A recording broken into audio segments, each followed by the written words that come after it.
The health of Lolita is up for discussion today. A special conference is underway to discuss the orca with several local leaders, including Miami-Dade County's mayor on hand.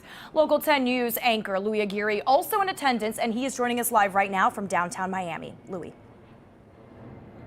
Janice, it's the health and the future of Lolita that is being discussed right here at the Intercontinental Hotel. And the big takeaway, the big news being broken today is for the first time, the Miami Seaquarium has stated publicly that they are on board with any plan to move Lolita out of the Miami Seaquarium and into an enclosure, perhaps even back to her natal waters in the Salish Sea. Now, understand, there are a lot of hurdles that had to be overcome in order for this to happen. The stars literally have to align. First and foremost, we've been reporting for the past 8 months on her very fragile health.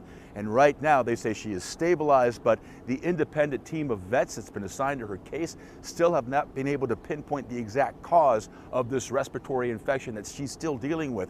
The good news is that the USDA has approved a very powerful antibiotic to be flown in from Japan.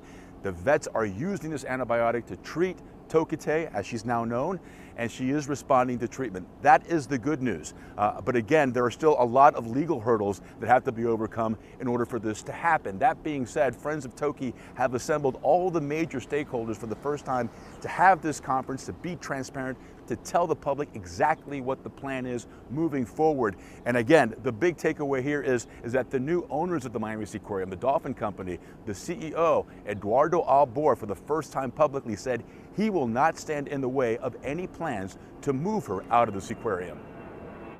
Is the Dolphin Company committed to seeing her retired in a sea pen? That's a great question, and the answer is 100%. 100% committed. If all this happens, we will be more than committed to do the final step. I'll be part of that. We're just taking it day by day and learning from the Dolphin Company and the veterinarians. We have a team of veterinarians, independent, that were agreed to. We're taking our lead, of course, from them.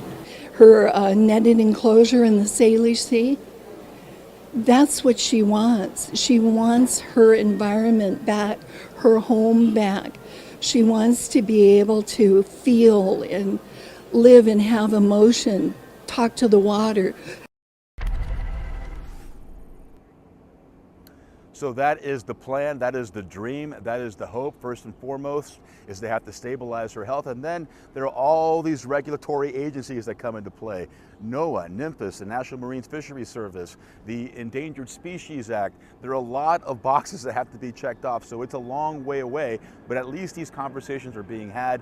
No conversations being had quite yet with the regulatory agencies who've only committed to look at the plan once it's finalized, but first and foremost is to get her health back into tip-top shape. At 1 o'clock, the conference will allow for public comments and public questions. There is a link on friendsoftoki.com.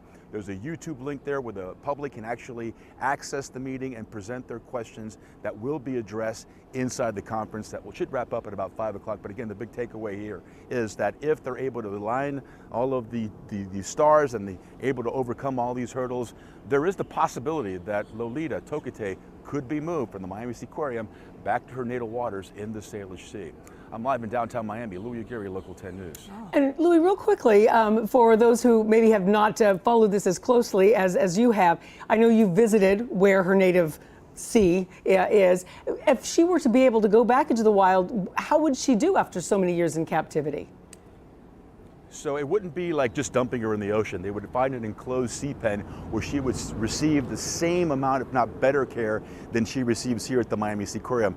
That is to say, she'll have an entire personnel, a team. Her trainers in Miami Seaquarium would have to relocate with her because she's used to their interactions, she's used to them, and so she would need to have the same type of environment in the same that she has now at the Miami Seaquarium, but in a much more natural setting with the netting instead of the barriers of a tank, and with the possibility of even reuniting with her family. Her family still swims those water. Her mother is still alive. So the big dream is that Toki could one day be reunited with her family. Remember, she is the only surviving orca of the 7 orcas that were abducted back in 1972 and then sold to marine parks. She is the second oldest orca living in captivity. She's 56 26 years old. She's a survivor. She has proven that she is a survivor. The big question mark is she well enough? Is she strong enough to make the journey home should those stars align? So many moving parts, but really important conversations to have. Louis, thank you so much for always staying on top of this story and bringing us the latest.